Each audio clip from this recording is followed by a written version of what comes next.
Ξεκινήσαμε από την Ελλάδα ένα road trip στην κεντρική Ευρώπη, διασχίζοντας 5.000 χιλιόμετρα, 7 χώρες σε 3 εβδομάδες. Συνεχίζουμε το ταξίδι μας στην Ιταλία και φεύγουμε από τη Ρώμη με κατεύθυνση βόρεια. Και θα βρεθούμε σε μερικούς από τους πιο εκπληκτικούς προορισμούς αυτής της πανέμορφης χώρας.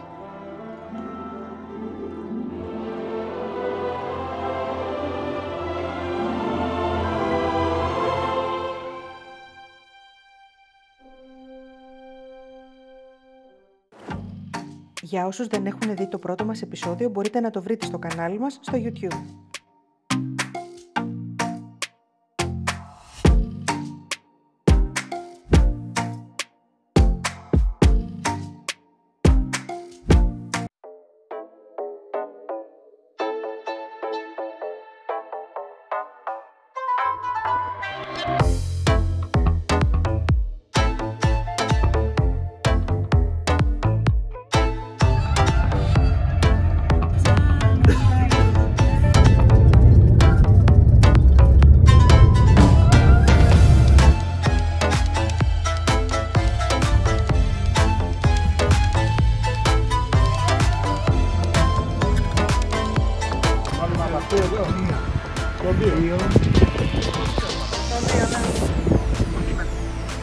Inserire banconote o carte.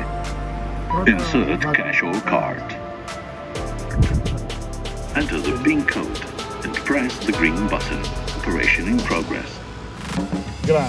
Remove card. Select the pump. Refuel. Add pump 2.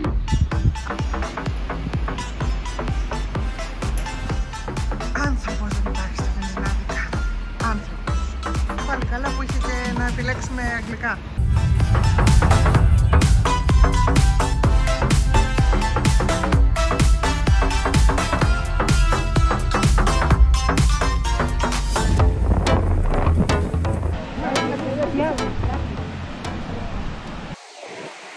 Είμαστε στις πισίνες, δεν θυμάμαι πώς λέγεται. Πάντα τον μπερδεύω, γι' αυτό προσπαθώ να μην το πω. Είναι πάρα πολύ όμορφο, αλλά κάνει και αρκετό κρύο, όπως μπορείτε να δείτε.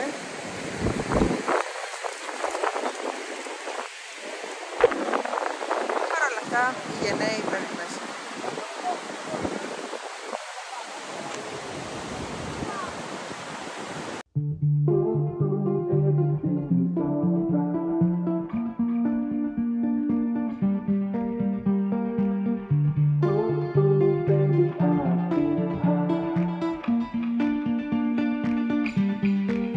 Τα φυσικά ιαματικά λουτρά της Τοσκάνης είναι ένα από τα καλύτερα διατηρημένα μυστικά της Ιταλίας. Μια εμπειρία που πρέπει να απολαύσεις. Φαντάσου με τα ξένια γαλάζια νερά που θερμαίνονται από το κοντινό ηφαίστειο με θερμοκρασία 37,5 βαθμούς σε συνδυασμό με ένα εκπληκτικό τοπίο. Το διάσημο σπα πήρε το όνομά του από το ρωμαϊκό θεό Κρόνος, Σατούρνους.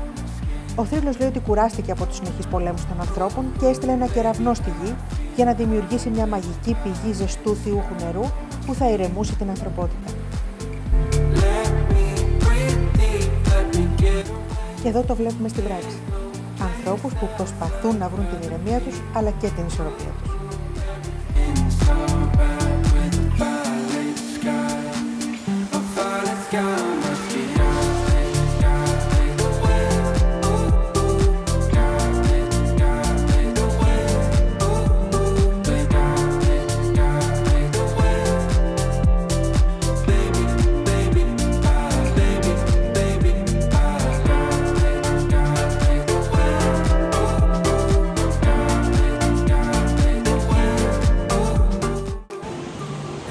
Πώς φαίνεται?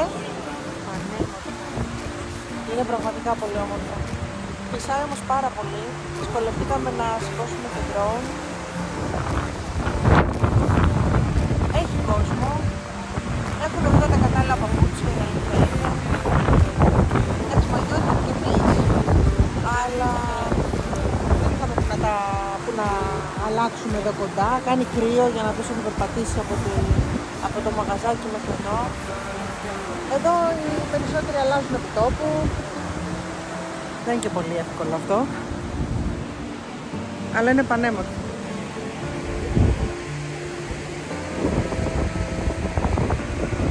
Αντρέα, το προτείνεις?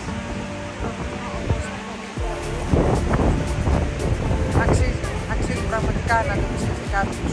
Είναι δωρεάν, δεν πληρώνεις τίποτα και είναι πραγματικά πανέμορφα. Ο κόσμος, το βλέπετε, είναι με κουκούλες, με μπουφάν και δίνεται ταυτόχρονα.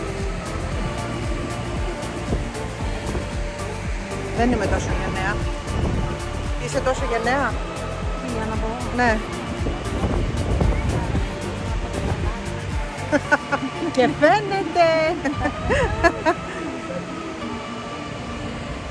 Λοιπόν, εμείς θα απολαύσουμε λίγο το τοπίο ακόμα και μετά θα πάμε πού? Σαν Τζιμινιάνο. Όχι Τζιμινιέρα που λέει ο κουμπάρος μου. Τα λέμε στο Σαν Τζιμινιάνο. Τελικά δεν θα τα πούμε στο Σαν Τζιμινιάνο, γιατί πρώτα θα κάνουμε μία στάση σε μια άλλη μαγική πόλη.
Η Σιένα, σύμφωνα με το θρύλο, πήρε το όνομά της από τον ιδρυτή Σένιος, γιο του Ρέμου που ίδρυσε τη Ρώμη με το Ρωμήλο. Είναι από τις πιο όμορφες πόλεις της Τοσκάνης. Αποπνέει μια μεσαιωνική άβρα που την κάνει μοναδική. Πραγματικά σε μεταφέρει στην εποχή των Ιπποτών. Σε αυτούς τους μεταλλικούς κρίκους έδαιναν τα λογά τους.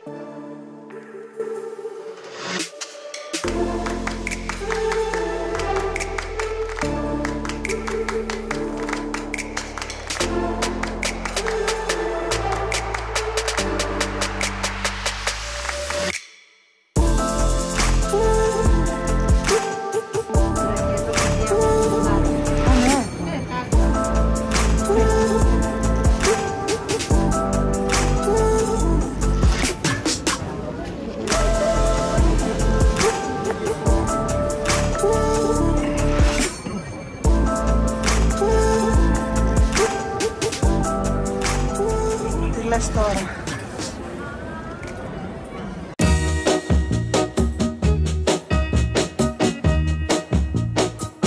I'm gonna tell you that I love you 100 times a day. Η πανέμορφη κεντρική πλατεία Πιάτσα Ντελ Κάμπο είναι η μοναδική κλειστή πλατεία γνωστή για το κύλο σχήμα της με εκκλήσεις στο κέντρο. Βγαλμένη από παραμύθι. 2 φορές το χρόνο διοργανώνεται παραδοσιακή μεσαιωνική υποδρομία, το Πάλιο, κατά το οποίο οι 10 από τις 17 γειτονιές διαγωνίζονται για ένα πανό με μια εικόνα της Παναγίας.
μετά από ένα υπέροχο γεύμα και πολύ ποδαρόδρομο, η νύχτα έπεσε και έπρεπε να πάμε στο κατάλυμο που είχαμε νοικιάσει.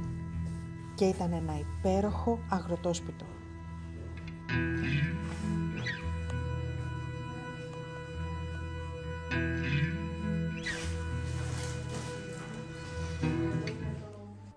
Το επόμενο πρωί μας περίμενε μια ευχάριστη έκπληξη.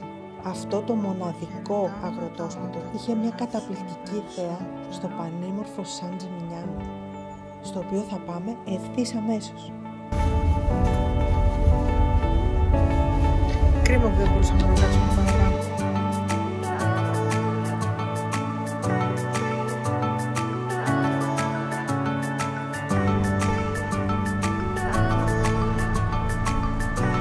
Και ναι, ήρθε επιτέλους η ώρα, Σαν Τζιμινιάνο. Ένας προορισμός παραμυθένιος, ένα μεσαιωνικού τύπου κάστρο με ιστορία που χρονολογείται από τον 3ο αιώνα π.Χ. Με τρομερή φινέτσα και μια άβρα φοβερή. Οι ντόπιοι το αποκαλούν και μεσαιωνικό Μανχάταν και το γιατί είναι προφανές.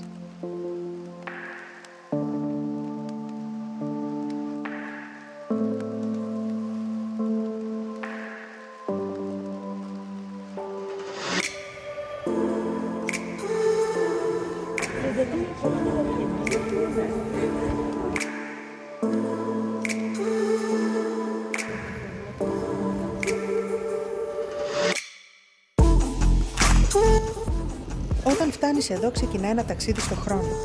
Η πόλη βρίσκεται στην καρδιά της Τοσκάνης. Είναι διάσημη για τη μεσαιωνική οχυρωματική της αρχιτεκτονική, με τείχη και πύργους που διακρίνονται από μεγάλη απόσταση.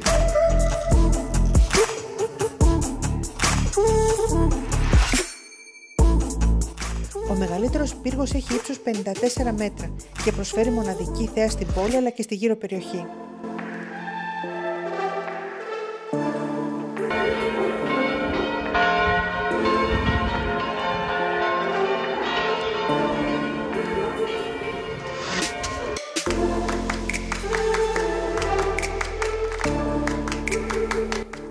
Χτισμένοι αρχικά ως αμυντικοί πύργοι για να προστατέψουν τους ιδιοκτήτες από επιθέσεις από ξένους αλλά και από άλλες τοπικές οικογένειες, οι πύργοι εξελίχθηκαν σε σύμβολα πλούτου.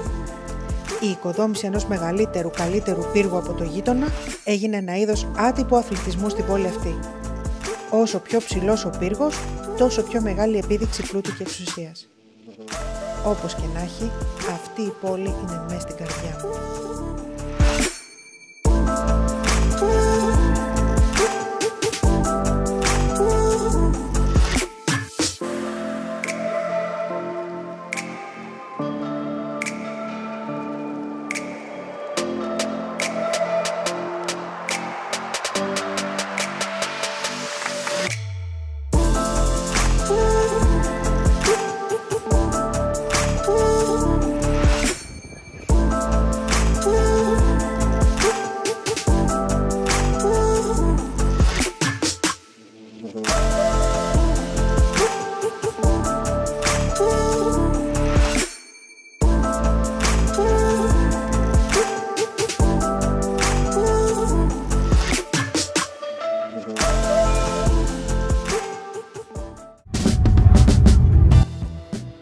Μερικά tips για την οδήγηση στην Ιταλία.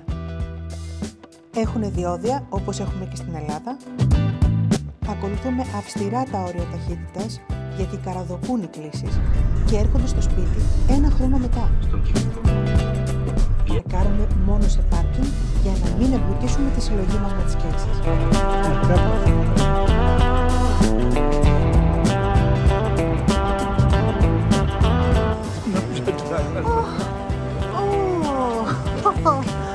Εντυπωσιακό! Εμφανίστηκε απότομα. Καταλάβατε ότι ήρθαμε στον πύργο της Πύλης. Πάμε να το δούμε από κοντά.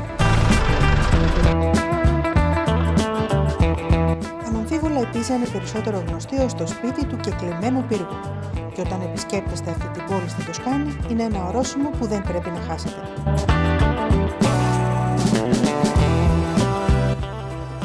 Όλοι αναρωτιόμαστε αν βγαίνει τόσο όσο φαίνεται σε όλες τις φωτογραφίες. Και η απάντηση είναι ναι. Αυτή τη στιγμή ο πύργος γέρνει κατά περίπου 4 μοίρες. Αυτό από μόνο του είναι αρκετό για ένα κτίριο αυτού του μεγέθους και αυτού του ύψους. Και να σκεφτεί κανείς ότι αυτός ο πύργος χτίστηκε πριν εκατοντάδες χρόνια, από το 1173 έως το 1372. Ο πύργος της Πίζας είναι ένα από τα 4 κτίρια στην κεντρική πλατεία της Πίζας που ονομάζεται Piazza del Duomo. Ολόκληρη η πλατεία έχει χαρακτηριστεί μνημείο παγκόσμιας πολιτιστικής κληρονομιάς. Και τα κτίρια εκτός από τον κεκλειμένο πύργο περιλαμβάνουν το Duomo, τον καθεδρικό ναό, το βαπτιστήριο και το Camposanto. Ένας ακόμα σταθμός στην Ιταλία, μετά από το πανέμορφο Σαν Τζιμινιάνο. Δεν ξέρουμε τι να ονομάσουμε καλύτερο, ότι ακολουθεί και η Βενετία μετά. Και η Φλωρεντία. Πριν τη Βενετία, η Φλωρεντία. Μοντελούπο. Κεράμικα.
Κανταγκάλ. Reception, ναι, εδώ.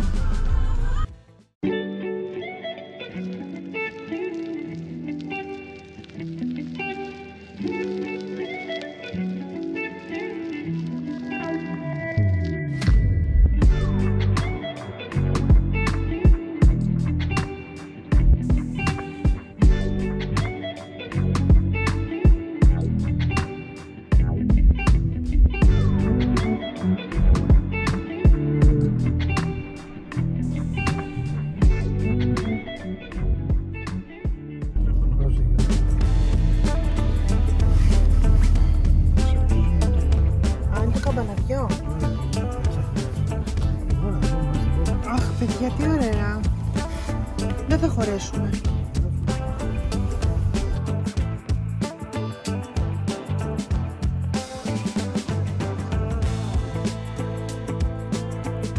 Δεν μου πεις ότι χώρας να μπεις εδώ. Καλά, παιδιά, θα το ζήσουμε κι αυτό.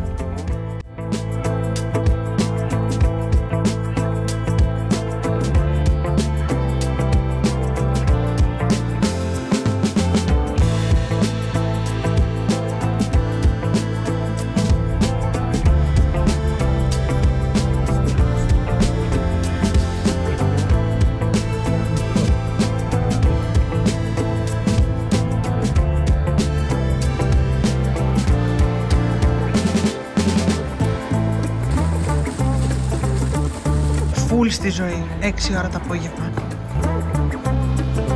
Φουλ στη ζωή.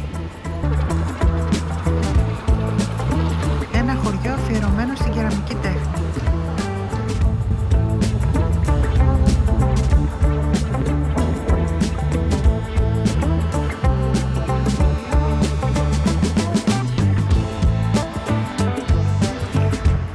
Και ένα χριστουγεννιάτικο δέντρο διαφορετικό από όλα τα άλλα. Είναι γεμάτο κεραμικά, έργα τέχνης. Όπου και να κοιτάξεις έχει πύληνα και τεράστια πύληνα.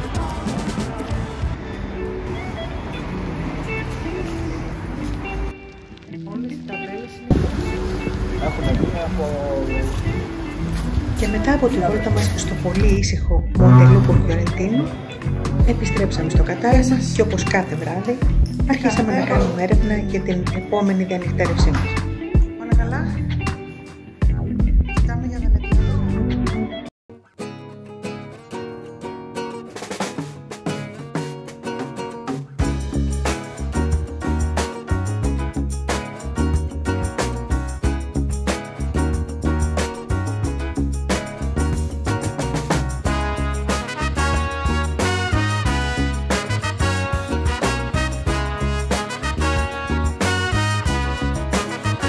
Τοσκάνη είναι έρωτας και η διαδρομή για τη Φλωρεντία είναι απλά μαγευτική.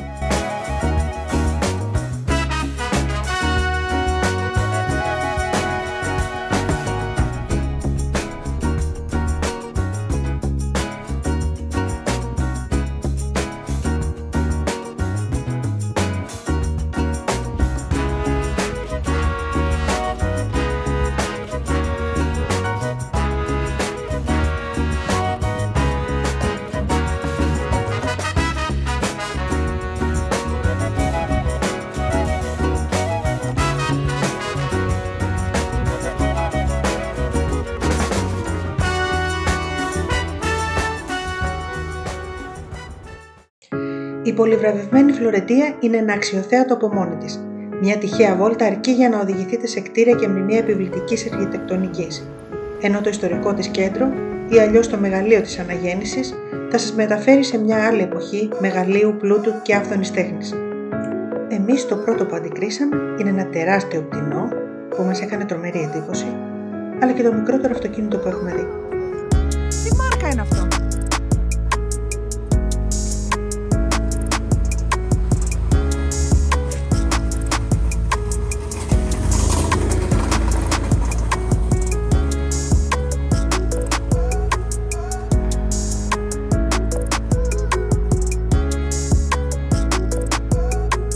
Ο καλύτερος τρόπος για να τη γνωρίσουμε είναι με τα πόδια.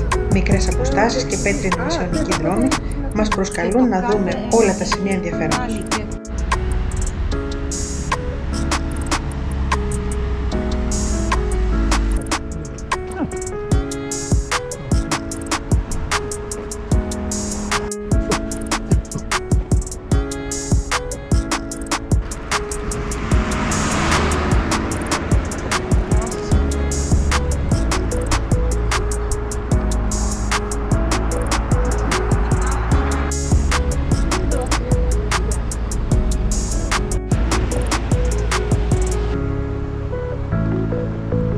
Τώρα με το άγαλμα αυτό, γενικά κάτι θέλει να μας πει ο καλλιτέχνης.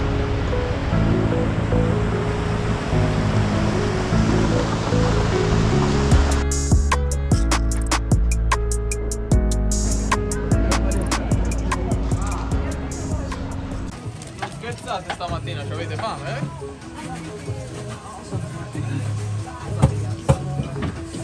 Ιταλικό street food. Η πορκέτα είναι ένα από τα αγαπημένα κρέατα των Ιταλών. Την τιμάνε όλες τις ώρες της ημέρας στην πόλη. Θα τη συναντήσετε κυρίως σε σάντουιτς, όπου με τη συνοδεία ενός τοπικού τυριού και της αγαπημένης σως θα μπει γρήγορα στο στομάχι σας και στην καρδιά σας. Για πείτε. Όταν τρώμε δεν μιλάμε. Δεν είναι υπέροχο? Πολύ. Πολύ.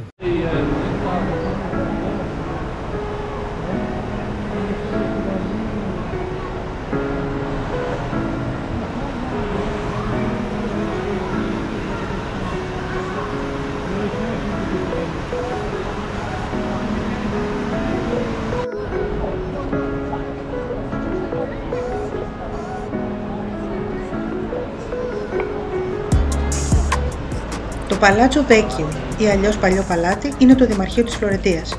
Αυτό το ρωμαϊκού ρυθμού παλάτι φρούριο συγκαταλέγεται ανάμεσα στα πιο εντυπωσιακά της επαρχίας της Τοσκάνης. Έχει θέατη στην πλατεία της Σινιωρίας με το αντίγραφο του αγάλματος Δαβίδ του Μιχαλάντζελο.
Κανέλα.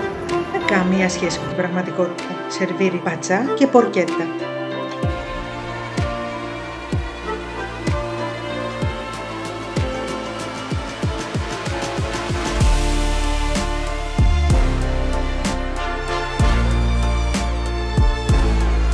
Ο διάσημος καθεδρικός ναός της πόλης Σάντα Μαρία ντελα Φιόρε δεσπόζει στο ιστορικό κέντρο και οι εντυπωσιακές διαστάσεις του προκαλούν δέος. Η νεογοτθική πρόσωψη δημιουργήθηκε από υπέροχα μάρμαρα Τοσκάνης. Ωστόσο, αναμφίβολα αυτό που ξεχωρίζει περισσότερο είναι ο πελώριος θόλος του Μπρουνελέσκι.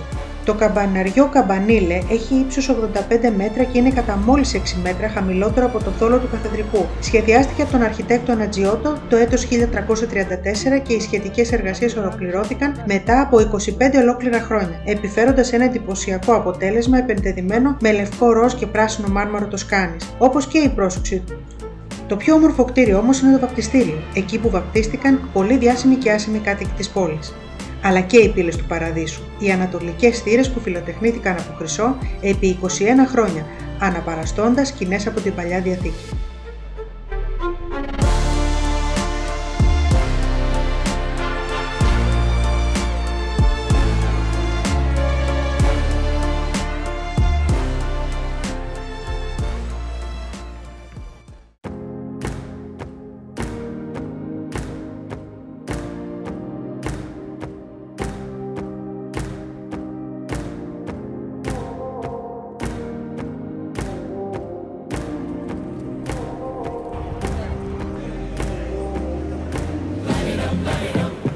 Πόντε Βέκιο, όπως λέει και το όνομά της, παλιά γέφυρα. Είναι η παλιότερη γέφυρα της πόλης καθώς χρονολογείται από το 1345. Τους πρώτους αιώνες στεγάζονταν πάνω στη γέφυρα σιδεράδες, αλλά απομακρύνθηκαν και σήμερα στεγάζονται κοσματοπουλία. Τα εντυπωσιακά μεσαιωνικά εργαστήρια πάνω στη γέφυρα προκαλούν το θαυμασμό και σήμερα και υποχρέωσαν ακόμη και το Χίτλερ να δώσει διαταγή ώστε να μην ανατιναχθεί η συγκεκριμένη γέφυρα σε αντίθεση με όλες τις υπόλοιπες που δεν γλίτωσαν κατά την υποχώρηση των Γερμανών στο Δεύτερο Παγκόσμιο Πόλεμο.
Η Βενετία βρίσκεται σε ένα μαγευτικό σύμπλεγμα 118 νησιών που χωρίζονται από κανάλια και συνδέονται με γέφυρες. Θεωρείται η βασίλισσα της Ανδριατικής και είναι ένας από τους ομορφότερους προορισμούς στον κόσμο. Πανέμορφη και μυστήρια, η Βενετία είναι μια πόλη που αξίζει να επισκεφτείς τουλάχιστον μια φορά στη ζωή σου. Τα κανάλια, οι γοργόνες, τα γραφικά σοκάκια και το γνωστό της καρναβάλι χαρίζουν αξέχαστες εικόνες και εμπειρίες.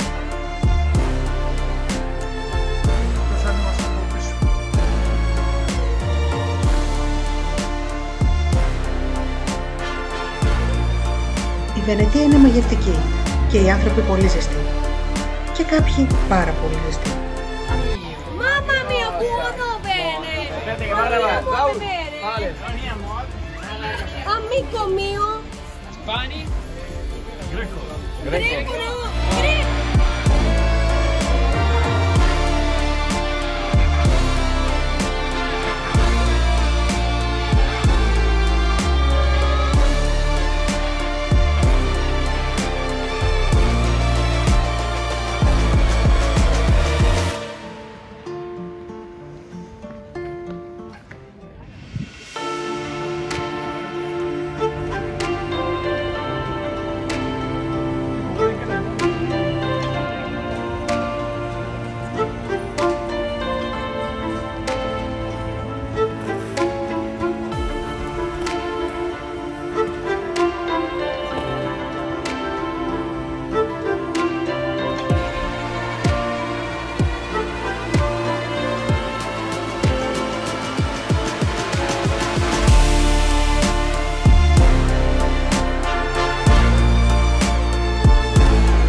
Είναι πάρα πολύ όμορφο. Αν και βράδυ και χάνουμε τα χρώματα. Και δεν είναι ανοιχτά τα μαγαζάκια εδώ μεταξύ, δεν ξέρω γιατί. Ανοιχτά είναι. Κάποια. Και εμείς. Καλά να περάσουμε.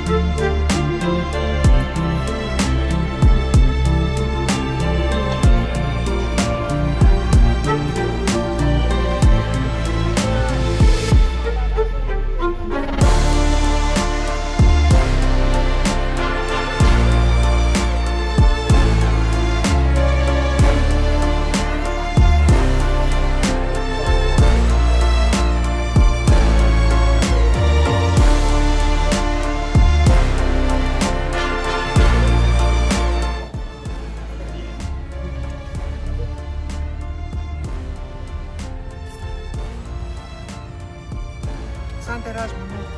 Αυτή είναι η διεύθυνση.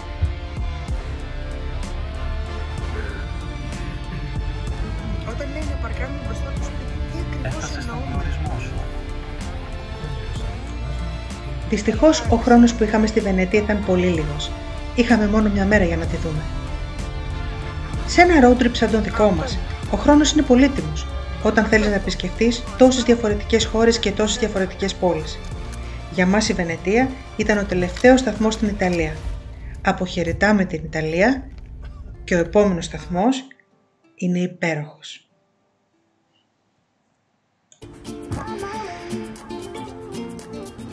Είναι πρωί, 9 παρά και ετοιμαζόμαστε να φύγουμε από Βενετία. Καλημέρα! Εδώ είναι το δωμάτιο που διανυκτερεύσαμε, ανοίγοντας το παράθυρο. Είναι μια υπέροχη ήσυχη συνοικία της Βενετίας και όλα πολύ καλά μέχρι τώρα. Συνεχίζουμε από το Italy. Σε λίγη ώρα ξεκινάμε για Σάλτσμπουργκ. Δείτε στο επόμενο επεισόδιο.